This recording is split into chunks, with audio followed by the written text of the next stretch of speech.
stay with this story, and we speak now to the Walter Sisulu University's campus SRC member, Mvelo Abenta, who joins us via the virtual platform. Mvelo, good evening to you, and thank you for your time. Let's start with what the minister has had to say this afternoon, and that is that the person who died at the institution was, in fact, a student. But the university, as we understand it, they have yet to reverse their statement where they are saying that Sisonke was not a registered student. Who should the public believe? Good evening, Mr. Xoli, and also good evening to your viewers. Now, I think what is mostly important in this thing is that the university should not try to reduce this thing around a matter of registration or not registered.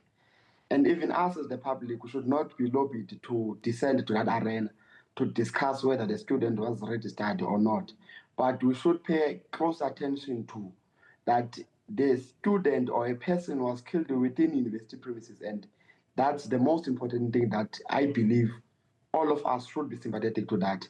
Yeah. So in terms of registration, there are proof of payments which are indicating that the cadre who recently lost his life in our campus was registered with the university. Yeah. But we can confirm that with the proof of payments of an amount of 5,000, which is our registration fee.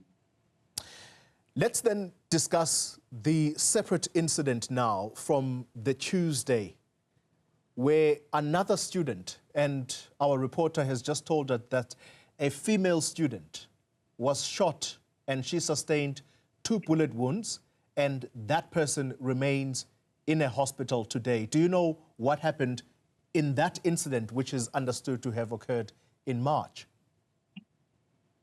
Yeah, no, thank you very much again, Cole. No, there have been confrontations between the students in Mthatha campus and the security company.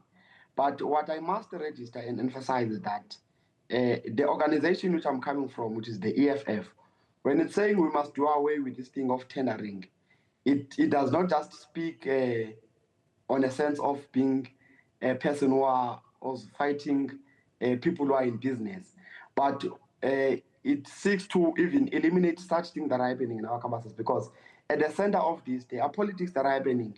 It's a company that has direct confrontation with students are demanding that it must vacate, and there are politics around even staff members even having pronouncements which company must end and everything. So even on the side of the student, because we must register that, for them to confront the company and dilute the student issues as if we're fighting the company, to be specific, is not assisting. So the first incident where the company shot a student was before the university was closed. But after the university was closed, there was a bit of stability around the campus. And even when we came back, there was stability. Then this thing started again. Because there are politics which revolve around the question of the tender system that exists in this university, which you are still saying it must be demolished and brought the capacity of having the university in sourcing the security guards and its cleaners. Yeah. You speak about student issues. I'd like for us to move the conversation towards that now. And last night, we spoke to the representative of the university on this show, and he had the following to say about what they think as the institution is the crux of the matter here, or the main issue of disagreement. Let's just take a listen to Mr. Ngulu for a moment, and we'll come back to this conversation. We don't have a memorandum claiming why students were there. What we know, Toli, and I can tell the parent, is that students, for the past 2 weeks, which we had responded to, have been forcing the university to allow rules where they sleep with their partners for 24 hours in their residences. Residences they share with other students who want to start overnight, are not comfortable to sleep in their bed while others are having sex on the other bed. And the university had to force this rule. which it's not only doing in Mthatha, Xoli, it's doing in Baraworth, in East London, in Queenstown, and other residencies in Mthatha as well. You have heard the university's representative. He says that students want to sleep in these residences with their partners while others are trying to study. Others, to use his words, are busy having sex. Is that indeed what you are fighting for as students? No, again, Xoli, like all these things that are being said by the university, they are to distort our focus and energy to pay attention to responding to these things that are non-existent. Because what we are fighting for as students in Mthatha campus, firstly, I would say it is the issue of buildings that were recently renovated. They are having Wi-Fi problems. They are having leakages and everything, and even no appliances in some of the buildings. So those were the parts of the demands that were discussing with the management, and we even set an EMC meeting with the management. So there's no way that they can be surprised of what is happening there.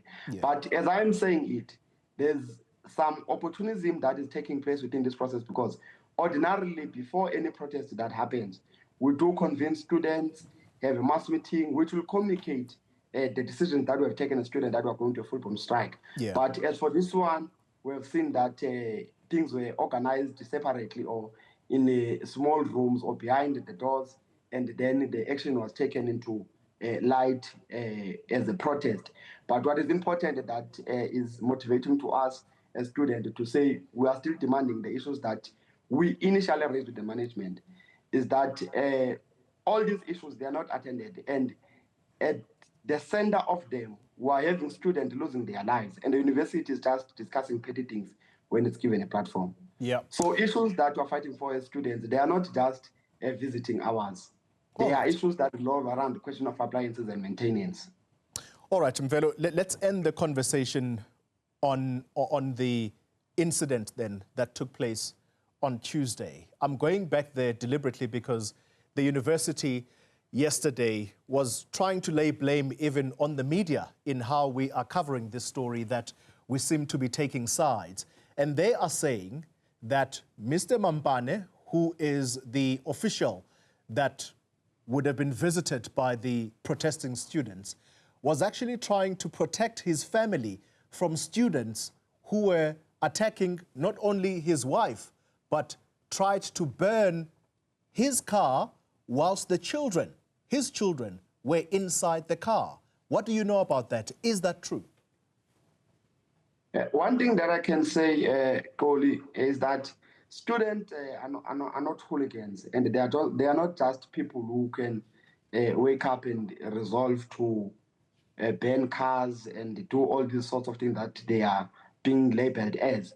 Because it's not the first time that you would know there have been issues in WSU and there are staff members who are residing within our university premises, and there have never been such things. So it speaks again to what I'm saying, that there are some key motivating factors which are not known, that us as the students who are not aware of.